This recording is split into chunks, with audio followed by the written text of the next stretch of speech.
में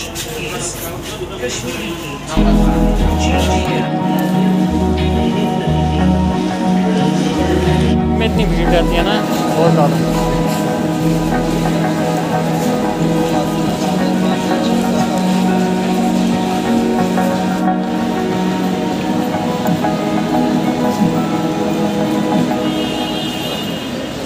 हेलो व्यवस्था कैसा मैं वाला आपके सामने हुआ और आपका बहुत वेलकम है मेरे यूट्यूब चैनल पे। जब से न्यूज़ मिली जाने की तब से चलने पर ही है। और the current situation is that के I am in Delhi bus stand now going for Chandigarh because of some work. तो इसलिए अभी जो है करंटली 7:15 टाइम हुआ है और लेट्स से देखते हैं बस की क्या कंडीशन है। वैसे मुझे चंडीगढ़ से आगे जाना है तो आज जो है चंडीगढ़ तक पहुंच जाते हैं। उसके बाद जो है हम बाद में आगे निकलेंगे तो वो फर्दर देखते हैं कहाँ तक होता है।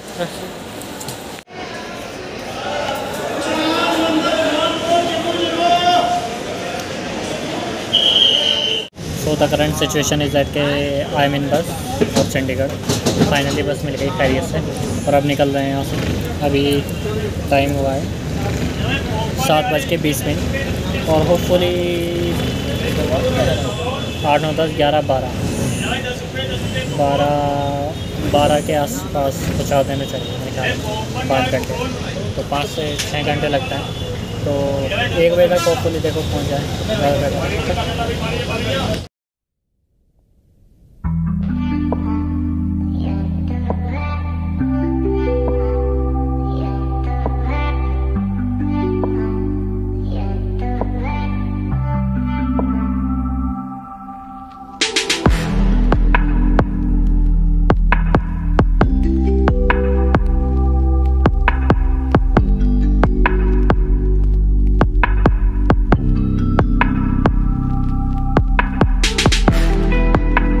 ये आपको बहुत इंटरेस्टिंग चीज़ दिखाता हूँ।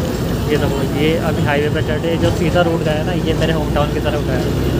मैं अभी बागपत के पास में और ये सीधा अभी अब हाईवे पर कनेक्ट हो जाएगा। ये पेरीफेरल एक्सप्रेस वे है पूरा रोड, ठीक है। स्टार्ट हो गया और ये हम आ चुके हैं अपने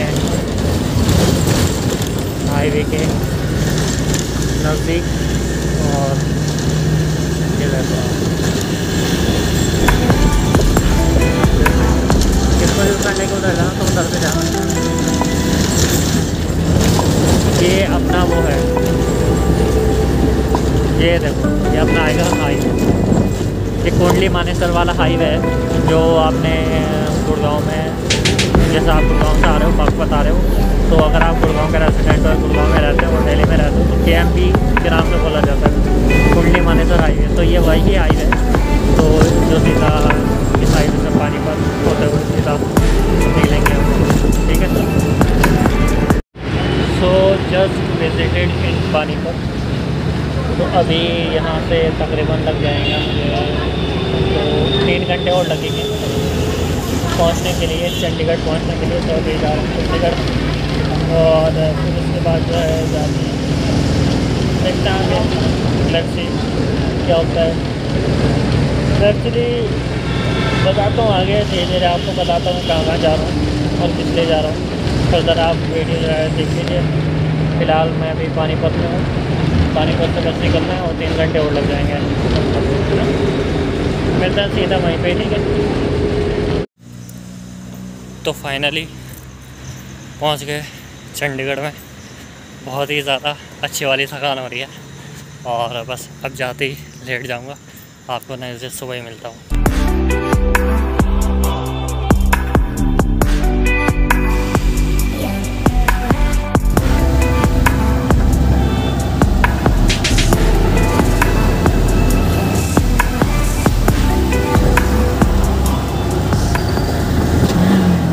So good morning to all of you. This is the next day और I'm in Chandigarh now and we will be leaving for Ludhiana. तो बारिश बहुत तेज़ हो रही है तो निकलते हैं, चलते हैं।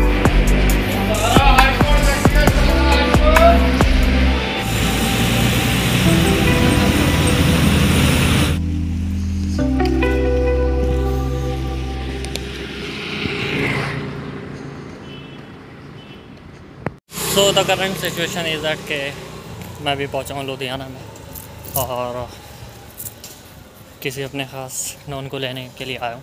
उसके बाद निकल जाना है घर पे और बस कल से सफ़र हो रहा था। आपने देखा होगा मेरा गाड़ी में रहा मैं, तो अभी सीन कुछ ऐसा है, मैंने गाड़ी खड़ी कर दी थी दिल्ली में, फिर मैं बस से ही आ गया था।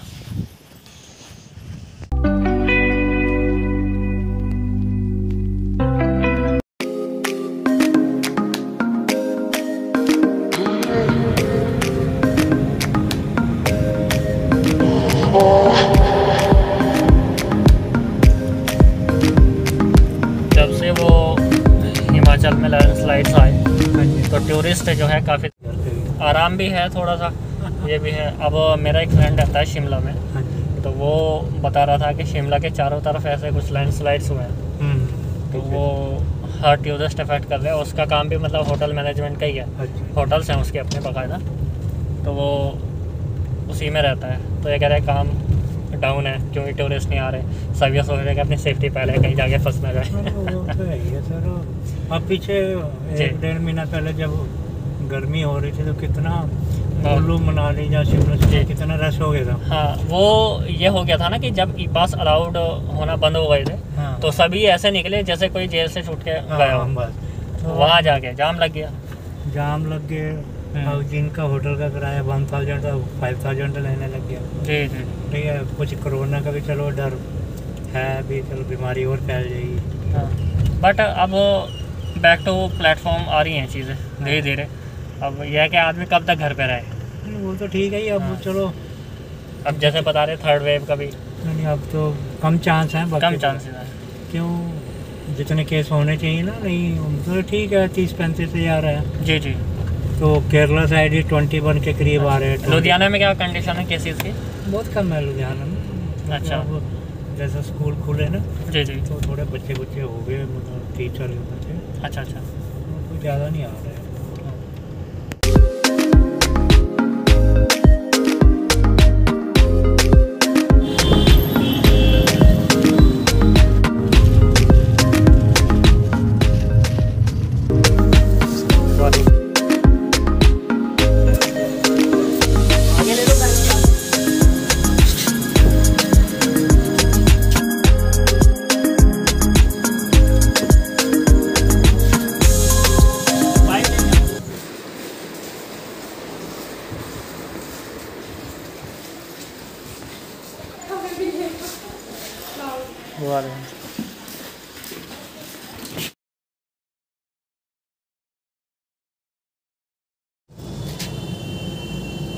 So this is the next day और काफ़ी ज़्यादा सफ़र हो गया था और उसके बाद मैं काफ़ी ज़्यादा थकान हो गई थी, फिर सो गया मैं। मतलब अराउंड 660 किलोमीटर्स का पूरा सफ़र तय गया, बिकॉज मैं गया था गुड़गांव से दिल्ली से चंडीगढ़ और पूरी रात में चंडीगढ़ में 2 बजे पहुंचा। फिर उसके बाद सुबह उठ के फिर मैं लुधियाना से फिर अम्बाला, सहारनपुर, फिर सहारनपुर से अपना होम टाउन अक्षरा के बाउजिया में लेने आ गए थे, क्योंकि ग्रांड पा हैं वो गाड़ी से लेने आ गए थे हमें। और फिर जो है सहारनपुर से हम अपने होम टाउन आ गए थे और खैरियत से पहुंच गए थे, क्योंकि जो सहारनपुर से लास्ट बस है ना वो तकरीबन 8 बजे। मैं आपको बता दूँ, अगर आप सहारनपुर के नियर बाय रहते हो या दिल्ली वैली जाना हो तो सहारनपुर से जो लास्ट बस है वो 8 बजे करीब है, मतलब 7 से 8 के बीच में मानो, इसके बीच में आती है। उसके बाद कोई बस नहीं होती सहारनपुर से। तो अच्छा हुआ, और कुछ बारिश भी बहुत ज़्यादा हुई थी। अब चलो, आपने सारी चीज़ इन्जॉय कर ली, सफ़र जो है थोड़ा बहुत आपने ग्लिम्स जो है वो इन्जॉय कर लिया है, ठीक है। अब मैं आपको बहुत ही कुछ ज़रूरी बात बताने वाला हूँ ट्रैवलिंग से रिलेटेड। अगर आप पब्लिक ट्रांसपोर्ट से, बस से अगर आप सफ़र कर रहे हो तो ठीक है। पहली चीज़ तो ये कि जब भी आप बस से सफ़र कर रहे हो तो लॉन्ग रूट में क्या होता है कि बस जो है एक सर्टेन पीरियड ऑफ टाइम के लिए एक ब्रेक के लिए रुकते हैं। ऑब्वियसली सी बात है, आपने भी देखा होगा, ठीक है। पहली बात तो ये कि आपका जो बैग होता है, सब वो हमारे कुत्ते बैग होते हैं, हमारे हैंड बैग होते हैं, तो हमेशा वो लेके ज़रूर होता है। क्या होता है कि हम छोड़ देते हैं और नहीं कोई बात नहीं हो जाएगा, ये गलत है। हमेशा जो अपने बैग्स होते हैं, जैसे आपका कोई लगेज बैग हो गया, जो आप अगर आपके पास एक ही बैग है तो एक बैग उसी को लेके उतरें। हमेशा जो है आप बस के सामने रहें, इस एंगल पे खड़े रहें कि आपको अपनी रियल आई से वो बस दिखती रहे, ये चीज़ ज़रूर ध्यान रखें। दूसरी चीज़ ये कि अगर आपके पास बहुत सारे लगेज है और आपको ऐसा लगता है कि मुझे जो है थोड़ा सा जाने का नीड है और मुझे जाना चाहिए, तो जो है मेन बैग तो आप अपने पास ही रखें, जो लगेज बैग है उसे इस तरीके से रखें ताकि किसी को शॉर्ट ना हो, ठीक है। और अगर आपको ऐसा लगता है मुझे नीड है और मुझे जाना है तो अपना काम करके फ़ौरन आ जाए। जैसे सामने है, आपको कोई परचेज़ करना है, कोई खाना वाना खाना है, तो आप उस जगह बैठे कि आपको अपनी आंखों से वो सामने वाली बस जो है वो दिखती रहे, तो आप ऐसी जगह ज़रूर बैठो, ठीक है। ये चीज़ आप कर सकते हो। और मेक श्योर कि आप जो है कंडक्टर या फिर बस के ड्राइवर से भी आप पूछ सकते हो कि कितने टाइम के यहाँ पे रुकेंगे, ठीक है। और हमेशा उस वक्त आप घड़ी या फिर मोबाइल ज़रूर देखो कि अब टाइम क्या हो रहा है और अब से इस 20 मिनट में या 10 मिनट में या 30 मिनट में मुझे फारिग हो जाना है 30 से पहले, ताकि मेरी बस जो है वो ना छूटे। क्योंकि ऐसा हुआ है ना, मैंने इस बार देखा है, तो एक्सपीरियंस करके ही मैं आपको बताता हूँ ये बात, ठीक है। और एक और बात जो बहुत ही ज़्यादा ज़रूरी है और प्रो टिप है, और अगर आपको ऐसा लगता है मुझे फ़्रेश आउट होना है, मुझे वॉशरूम जाना है और मैं वॉशरूम जाऊंगा तो फिर मुझे बस दिखेगी नहीं और मुझे ऐसा लगेगा कि शायद नहीं, पहली बात तो कोशिश ये कर लें कि उस पर्टिकुलर टाइम के अंदर ही आप सारे काम कर लो। और अगर आपको फिर भी ऐसा लगता है कि शायद यार मैं जाऊंगा और फिर बस ना छूट जाए, मतलब कई बार दिमाग में रहती है ना ये चीज़, आपको टिप में देने वाला हूँ जो शायद ही किसी ने आपको बताई नहीं होगी। पहली बात तो बताई नहीं होगी, और इस तरह की बात कोई बताता भी नहीं है, क्योंकि इस तरह की प्रैक्टिकली बात कोई करता नहीं है आजकल। ये ड्रामे चल रहे हैं आजकल सोशल मीडिया पे, ठीक है।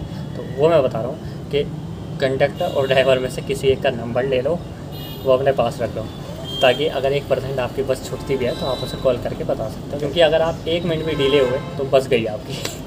तो ये मैं आपको बता रहा हूँ, तो ये चीज़ ध्यान रखो। देखो कंक्लूज़न ये निकलता है, 3 चीज़ आपको ध्यान रखनी है जब भी आपको ब्रेक के लिए उतरना है। तो हमेशा कोशिश ये करें कि हमेशा अपनी जो रियल आई जो आप देखते हो, आप जहाँ पे भी खड़े हो तो आप जिस जगह खड़े हो वहाँ से आपकी बस दिखती रहनी चाहिए। दूसरा पॉइंट ये है कि हमेशा जो है अपना बैगेज जो है, अपना जो लगेज है वो हमेशा साथ लेके उतरें।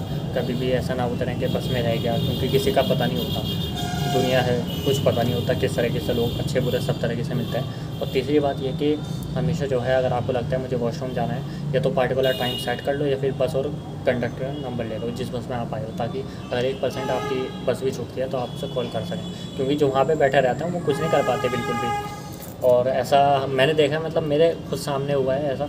तो वो कह रहे हैं कि रोक दो, और फिर आफ्टर सम टाइम एक पैसेंजर की बस जो है छूट गई। तो इस तरीके से कुछ तजुर्बे वाली बात होती हैं जो प्रैक्टिकली ही समझ में आती हैं। तो ये कुछ चीज़ें हैं जो आपको ध्यान रखनी ज़रूरी हैं। और आई होप कि शायद आपको कुछ थोड़ा इंटरेस्टिंग और फ़न और बहुत ही अच्छी बात मिली होगी। मेरे अपने ओपिनियन से अगर मिली होगी तो आप प्लीज़ मेक श्योर लाइक करें इस वीडियो को, एंड मेक श्योर आप हमारे कमेंट बॉक्स को भर दें अपनी बातों से, क्या आप चाहते हैं, क्या कहना चाहते हैं, और इस वीडियो के बारे में आपका क्या ख्याल है, इस बारे में आप मुझे बता दीजिए, ठीक है। एंड मेक श्योर आप हमारे चैनल को भी सब्सक्राइब कर दीजिए ज़रूर, ताकि इस तरह के और ज़्यादा इंटरेस्टिंग व्लॉग्स मैं आपके लिए लेके आता हूँ। और thank you for responding on my last video, and Rishabh Jain special thanks to you on making my content more and more appreciable and more likable. This lines is credited to Rishabh Jain आपको। और thank you for your support. आपका दिल से दुआ निकलती है कि आप काफ़ी तरक्की करें। इसी तरीके से मैं रैंडम कोई जो भी कमेंट होगा, जो भी रैंडम होगा, वो मैं चूज़ करके रैंडम कमेंट को उस एक पर्टिकुलर पर्सन को वीडियो में अनाउंस करके उसको अप्रिशिएट करूँगा, और आने वाले टाइम में उसको मैं रिवार्ड भी देने वाला हूँ। कोई भी हो तो इसी तरीके से आप इस वीडियो को करना है कमेंट। एट द एंड अपना ख्याल रखिए, खुश रहिए और अपनी दुआ में हमें ज़रूर याद रखिए। तब तक के लिए गुड बाय, टेक केयर।